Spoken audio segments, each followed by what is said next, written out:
সালাম দিই। আসসালামু আলাইকুম গাইসরা। আসসালামু আলাইকুম গাইসরা, আপনারা আশা করি কেমন আছেন, ভালো আছেন। আজকে আমি আপনাদের তোমাদেরকে একটা অবশ্যই একটা ঘুরে চাই, স্কুল কথাটা জানাতে চাই।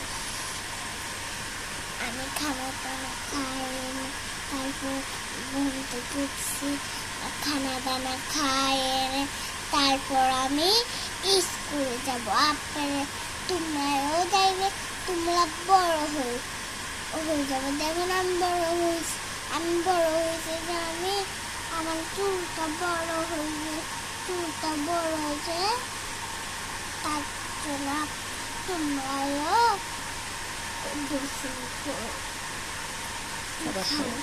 খাবার খাও। ঠিক আছে, আল্লাহ হাফেজ, টাটা। আল্লাহ হাফেজ, টাটা।